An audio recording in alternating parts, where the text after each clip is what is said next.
Eh bien le bonjour ou le bonsoir, ça dépend quand vous écoutez ça, si vous écoutez. Et et s'il y a un bruit de fond, pas ma faute, il fait chaud.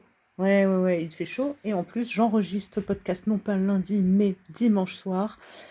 Et ben parce que lundi, je serai beaucoup trop occupée, avec toute une journée de formation, tout ça. Bref, je serai trop fatiguée en rentrant pour me dire: il fait chaud, je reviens de tant d'heures de formation et si je faisais un podcast? Donc, ben, je le fais maintenant devant le ventilateur parce que derrière ça marche vachement moins bien, quoi. Et le podcast dernier non, alors le dernier podcast, je vais remettre les mots dans l'ordre, hein. Lors du dernier podcast, j'avais évoqué la notion de temps. Rapidement, hein, puisque je fais des podcasts qui durent, entre 8 et 12 minutes maximum pour ne pas perdre l'attention des auditeurs qui me sont très chers. Les auditeurs, pas leur attention, enfin bref. Et il se trouve que au GEM TSA de Poitiers, au sein du GEM TSA de Poitiers, je co-anime et organise des groupes de parole toutes les semaines et peut-être qu'un jour on en mettra 2 par semaine parce que c'est une demande forte de la part des personnes qui sont adhérentes. Et nous avions commencé une conversation sans sujet particulier et nous avons dérivé sur la notion de temps et j'ai eu l'agréable surprise qu'il y ait 2 ou 3 personnes adhérentes qui me disent: «Ah bah oui, c'est comme quand on a parlé dans ton podcast, tu as dit ça, ça et ça, moi je vis des choses comme ça» et ça a donné lieu à des comme d'habitude, hein, je vous dirais, ça a donné lieu à des échanges hyper riches, hyper sympas. On s'est entraidés, chacun a pu raconter un bout de soi, un bout de sa vie, de ses expériences, qui a mis quoi en place, est-ce que ça a fonctionné ou pas, et cetera. Et on m'a demandé, et comme je suis sympa, je réponds, et on m'a demandé: du coup, la prochaine fois, en gros, tu pourrais faire un truc encore sur le temps avec peut-être des outils, des conseils ou autre?» «Ouais! D'accord, mais d'accord! Mais non, mais c'est beaucoup trop sympa, moi je trouve ça adorable». Et donc je me disais la fois dernière, il me semble, pardonnez-moi si je me trompe un peu, c'est que mes semaines sont chargées, donc il se passe plein d'autres choses que mes podcasts, mais j'avais évoqué la possibilité de découper des grosses tâches en sous-tâches. Donc je vais peut-être pas forcément, revenir en détail là-dessus. Il me semble que j'avais donné un exemple personnel concernant, le fait de créer et finalement, découper en sous-tâches, ça marche pour tout. Si je prends un exemple beaucoup plus quotidien, j'allais dire, qu'on considère souvent comme, une corvée. Si on prend, bah, tiens, je dois faire la vaisselle, il peut y avoir, ça dépend des gens, hein, ça n'est qu'un exemple, hein, bien évidemment, le fait de rassembler la vaisselle correctement. Parce que parfois, il peut arriver qu'on balance ça dans la cuisine et que ça soit pas dans l'évier. Donc ça peut être une première tâche. Ça peut être la tâche suivante pourrait être, laver la vaisselle. Troisième tâche, la rincer. Oui, je sais, j'entends déjà des gens dire: «Ah ben oui, mais moi je fais tout d'un coup, au moins c'est plus simple». Je suis d'accord, mais il y a peut-être des gens pour qui c'est plus compliqué et qui envisagent la tâche vaisselle comme une montagne, pour X raisons, et je ne blâme personne et je ne juge personne. Donc pour ces personnes-là, je disais: première étape, rassembler la vaisselle dans l'évier. Deuxième étape, ça peut être, donc la laver. La troisième étape peut être la rincer et ensuite, voilà, 2 étapes possibles, mettre ça dans l'égouttoir et attendre avant de ranger. 2 tâches. Et en fait, non, il y a un autre schéma auquel je suis en train de penser pendant que je vous parle, oui, parce que j'ai rien préparé, hein, je vous fais ça à l'improvisation. Et un autre type de dernière tâche concernant la vaisselle pourrait être, la mettre dans l'égouttoir, l'essuyer et la ranger. Donc ça fait 3 tâches. Mais c'est le genre de découpage possible et ça marche pour en fait, ça marche absolument pour tout. Ça peut être, tiens, il faut que je lave, le sol. Est-ce que c'est balai? Est-ce que c'est aspirateur? Puis la serpillière. Puis certains passent le Swiffer avant la serpillière, en toute logique. Et ça, pareil, ça peut être découpé en sous-tâches. Même chose pour aller se laver les cheveux. Bah, je sais qu'en ce qui me concerne, avec mes handicaps, mes douleurs et le fait de ne pas pouvoir lever les bras, j'ai une façon, je ne sais pas si elle est particulière, mais en tout cas, j'ai une façon à moi de, de me laver les cheveux. Et elle implique de devoir nécessairement prendre une douche derrière, puisque de toute façon, j'ai tout le corps qui est mouillé. Eh bien, il y a quelques années en arrière, je me disais: «Oh mon Dieu, faut que je me lave les cheveux. Oh!» Et ça me semblait une montagne, en sachant que j'avais des difficultés à estimer le temps que ça allait me prendre. J'avais l'impression que ça me prenait un temps inconsidérable, alors que c'était pas vraiment une question de temps, mais une question d'effort que j'anticipais. Et donc je me suis dit: «Mais en fait, j'arrive dans la salle de bain», enfin j'ai décomposé ça comme ça. Qu'est-ce que je fais habituellement? Mmh, donc habituellement, et c'est là où j'ai découpé, je vais dans la salle de bain, j'ai mis tel produit dans les cheveux, donc je rince tel produit, après je me déshabille, après je rentre dans la douche, après je fais ceci, cela.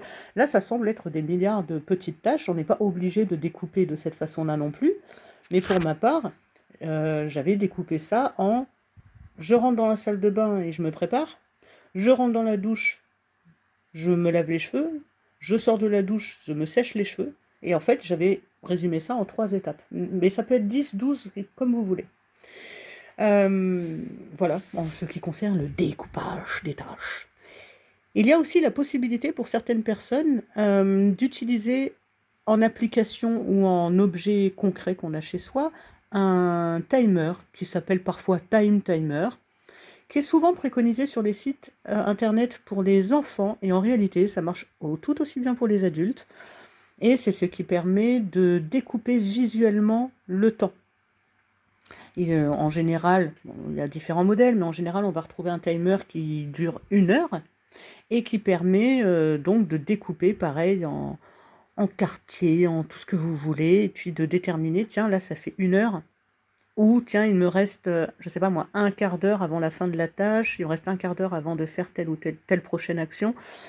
Et apparemment, je n'ai pas essayé moi-même, mais on m'a parlé d'applications qui avaient ce rôle-là, d'applications sur téléphone bien évidemment, qui jouaient ce rôle-là, donc ça peut être un outil pour certaines personnes.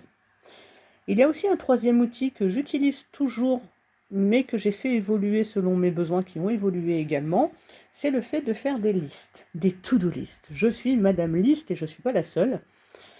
Avant, je faisais des listes quotidiennes relativement strictes, et je me disais, et c'est pour ça que ça a évolué, si j'ai pas accompli toute la liste, je suis pas bien.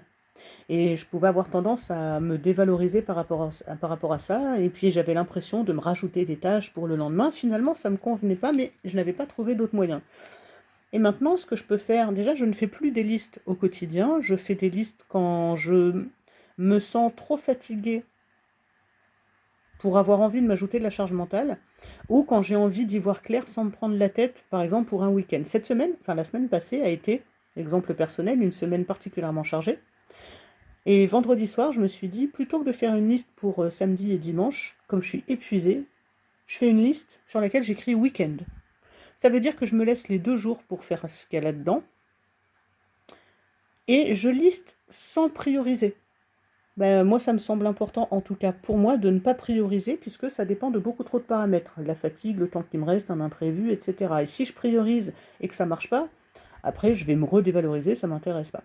Et donc, je l'ai sous les yeux, hein, je ne l'ai pas encore jeté, la liste. Ça peut être lessive, étendre le linge, descendre les poubelles, travailler sur un projet, finir la vaisselle, enfin bon, des trucs parfois un peu tout bêtes, cuire mes œufs durs, enfin des trucs, une liste un petit peu. Ouais. Et me laver les cheveux, et j'ai mis ça dans le week-end pour ne pas me mettre de pression, et pour que ça soit suffisamment large pour que je puisse voir le truc venir. Et en gros, j'envisage ça, pour ceux qui ont un petit peu d'imagination, comme une sorte de bac à sable. C'est-à-dire que ma liste, qui s'intitule Week-end, c'est ce que j'appelle le bac à sable.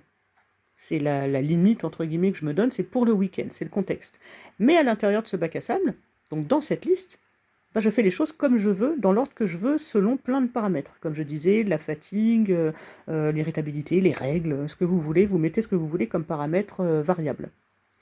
Et moi, ça me convient très bien de faire comme ça, et comme je le disais, je ne fais même plus des listes tous les jours, j'en fais quand j'en ressens le besoin, et quand j'estime que ma fatigue va être trop importante.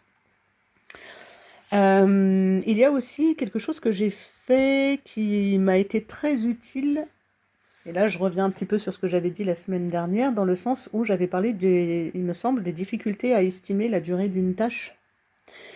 Et en fait, ce que j'avais fait, pour conscientiser combien de temps me prenait une tâche, j'allais dire une tâche récurrente, hein, vaisselle, douche, aspirateur, comme je disais tout à l'heure, des tâches récurrentes. Et donc ce que j'avais fait qui m'avait beaucoup aidé, c'était me chronométrer. Je m'étais dit, allez, je me lance un petit pari, je suis sûre que quand je me lave les cheveux, que je fais un soin et que je prends ma douche, j'en ai facilement pour 1 heure. Que nenni! J'ai fait ça sur... enfin, je me suis dit, je vais pas faire ça sur tant de semaines, je vais plutôt me chronométrer 3 fois quand je me laverai les cheveux. Et en fait, les 3 fois, j'ai mis entre 20 et 24 minutes. Là, je me suis dit, c'est quand même dingue. Là où j'ai l'impression que ça dure 1 heure, en réalité, ça dure 24 minutes. Waouh! Et j'ai fait la même chose. Tiens, bah, quand j'ai tant de vaisselle, j'ai l'impression que ça me prend 30 minutes. Mais en réalité, ça m'en prend 12. Et en fait, je me suis aperçue que dans la quasi-totalité des tâches qui me semblaient extrêmement longues et me prendre beaucoup de temps et d'énergie, je mettais quasiment à chaque fois 2 fois moins de temps que ce que j'estimais. Comme quoi, j'étais très mauvaise là-dessus, ce qui ne me pose pas de problème, hein. J'assume, je le vis bien. Et ça, c'est un conseil que je donne pour les gens qui ont vraiment envie d'arriver à estimer, à mieux percevoir et mieux prendre conscience du temps que leur prend des tâches récurrentes. Chronométrez-vous quand vous les faites, en fait. C'est vraiment, j'ai trouvé ça, je vais pas dire magique, mais à la limite miraculeux, pour mieux conscientiser effectivement que notre façon de percevoir les choses, surtout quand on est fatigué ou en surcharge, nous fait penser que les choses prennent beaucoup plus de temps qu'est-ce qu'elles prennent en réalité. Et toujours pareil, je ne suis pas un cas isolé, vous verrez, vous serez agréablement surpris de vous rendre compte que bah, pour celles qui se maquillent, en réalité, ça ne vous prend pas 40 minutes, mais ça peut vous en prendre 20 en réalité.